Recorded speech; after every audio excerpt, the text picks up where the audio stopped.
मैथिली आ भोजपुरी के सबसे नीक चैनल एपी प्रोडक्शन दरभंगा के एखनई लाल बटन दबाकर सब्सक्राइब करू और घंटी के निशान बटन के जरूर दबाओ ताकि नव नव ऑडियो आ वीडियो अहाँ सब लग तुरंत पहुंच सके।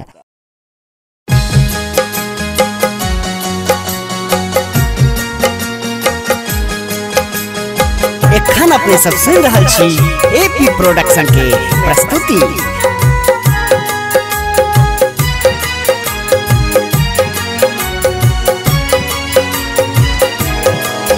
हे दुख हरनी मैया बब पार करू नैया, हे दुख हरनी मैया बब पार करू नैया।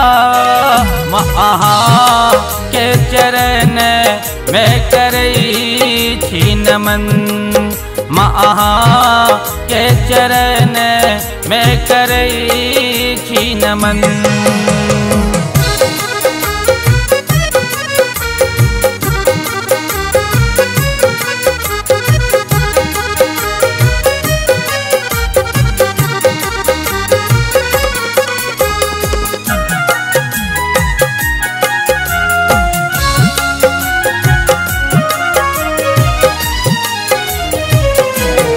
हम सगरो जगत से निराश भेलौं, हम सगरो जगत से निराश भेलौं। माँ अहीं के कृपा के रे आस केलौं, माँ अहीं के कृपा के रे आस केलौं। माँ कष्ट हमर जाओ नहीं हरबै जाय कहो ककरा कहबै, माँ कष्ट हमर जाओ नहीं हरबै जाय कहो ककरा कहबै। माँ दरस के बिना व्याकुल अछि मन, माँ दरस के बिना व्याकुल अछि मन।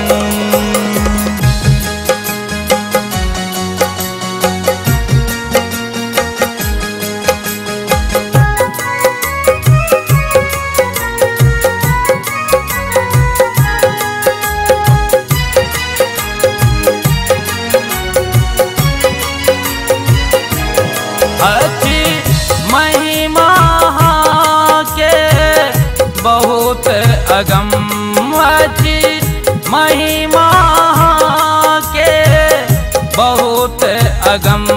गुण गावत वेद पुराण निगम, गुण गावत वेद पुराण निगम। अहाँ तीन भुवन के छी अम्बा, हे मातु भवानी जगदम्बा। अहाँ तीन भुवन के छी अम्बा, हे मातु भवानी जगदम्बा। तरस के बिना व्याकुल अछि मन, मदरस के बिना व्याकुल अछि मन।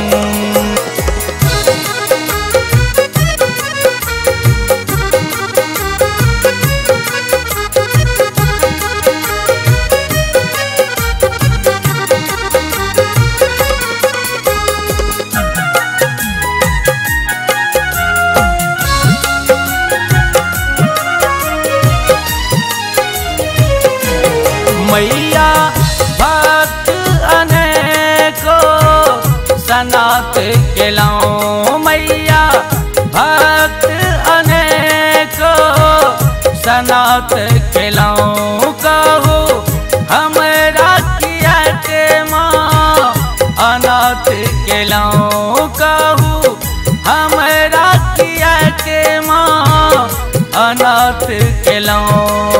माँ कृष्ण शरण के बात सुनू, अपराध हमर सब माफ करू। माँ कृष्ण शरण के बात सुनू, अपराध हमर सब माफ करू। दिन रात करब सुमरन बंदन, दिन रात करब सुमरन बंदन।